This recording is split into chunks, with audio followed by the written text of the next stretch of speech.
apapun yang terjadi dalam dirimu, kehidupanmu, biografi hidupmu, dan sesuatu yang Anda hadapi di permukaan bumi ini, masyaallah muslimin, kalau terjadi sesuatu yang tidak kita inginkan, kembalikan kepada ayat ini. Allahu ya'lamu wa antum la ta'lamun. Allah yang tahu, saya tidak tahu. Asa an tuhibbu syai'an wa huwa syarrul lakum. Boleh jadi sesuatu yang saya inginkan itulah yang buruk untuk saya.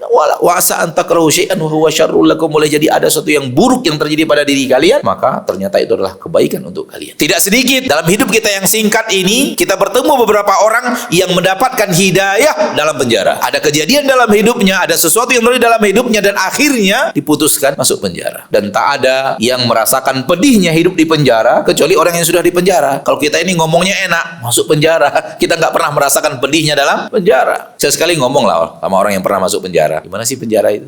Apa sih perasaan di dalam? Bagaimana merasa diri dikurung, nggak bebas begitu? Intinya adalah datang kepadanya musibah besar menurut dirinya. Anak-anaknya namanya tercemar, istrinya nama tercemar, si bapak masuk penjara. Apalagi kalau sampai masuk ke dalam media sekarang ini yang sangat dimudahkan Allah menyebar. Padahal belum tentu juga yang masuk penjara pasti orang jahat. Boleh jadi difitnah, boleh jadi dan yang lainnya. Ala kulli hal, intinya adalah terjadi hal yang pada dirinya buruk, masuk penjara. Ternyata di penjara itulah hidayah datang, dan keluar dari penjara dia kembali ke jalan Allah. Awalnya tidak kenal masjid menjadi kenal masjid, awalnya tidak kenal kajian jadi kenal pengajian, awalnya tidak kenal majelis taklim menjadi penggerak majelis taklim, bahkan menjadi orang-orang yang berbuat hal yang banyak untuk agama Allah Subhanahu wa taala, bahkan sampai ke luar negeri. Di antara mereka yang dakwahnya sampai ke luar negeri, dari Indonesia ini dia berdakwah dan dakwahnya diterima di luar negeri, pernah masuk penjara. Di penjara dia dapat hidayah. Tak perlu kita sebut siapa orangnya, walau kalau ana sebut mungkin antum tahu nama-nama, namun tidak perlu disebutkan. Intinya adalah dalam penjara lah, dalam terali penjara lah mereka mendapatkan hidayah. Maka kaidahnya adalah musibah